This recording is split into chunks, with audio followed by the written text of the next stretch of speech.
Le mystérieux train de 15h12. Témoignage numéro 3. Éléonide. Ce matin, Éléonide, elle a un peu mal au ventre. C'est-à-dire ça lui fait pas mal de ouf, mais elle est pas super bien. Elle se dit que c'est qu'il fait chaud et nanani et nanana, mais au fond, elle sait que c'est pas ça. Genre le vrai truc, c'est qu'elle est stressée en fait. Elle a trouvé une meuf sur Instagram que personne connaît franchement. Une meuf qui est trop dans le turfu. Elle fait des installations et de la poésie écoféministe, c'est une pépite. Éléonide, elle est en dernière année de son école de commerce de l'art au Chartron. Et elle est en train de faire un projet qui va calmer tout le BDE en fait. Elle a invité cette meuf et elles vont faire une expo underground dans un salon de thé de ouf aux grands hommes. Ça va être archi bien. Mais du coup, c'est sûr, elle est angoissée quoi. Elle est arrivée 2 heures en avance à la gare, tout ça pour attendre comme une conne. Surtout qu'elle comprend rien au panneau d'affichage et tout. C'est super pas clair, ça indique des trucs chelous, ça grésille. Elle a hâte que la meuf arrive. Elles se sont un peu draguées sur Insta. Elle l'emmène droit dans son appart, c'est petit mais c'était ça ou chez ses parents, à Codéron. Ce matin, elle s'est mise en bombe, Éléonide. Elle est en train de se dire, j'espère j'en ai pas trop fait. Elle essaye toujours de faire que ça se voit pas, qu'elle fait des efforts. C'est beaucoup plus stylé si ça se voit pas. Elle était en train de penser à ça, et il y a le gars de la SNCF chelou avec son chapeau de cow-boy qui s'est mis à gueuler comme un ouf. Genre il a cru il est avec ses potes. Chef. Et puis, qui porte un chapeau de cow-boy franchement?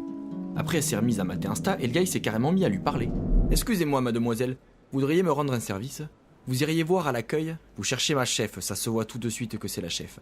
Madame Olivera, elle s'appelle. Vous lui dites qu'on a un problème tout à fait urgent, le train de 15h12, quai numéro 2, 15h12. Le mec s'est vraiment cru à la maison.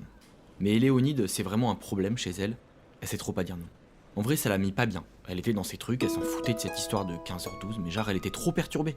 Ça lui fait des fois, elle arrive plus à réfléchir. D'accord, j'y vais. Et elle est partie à l'accueil.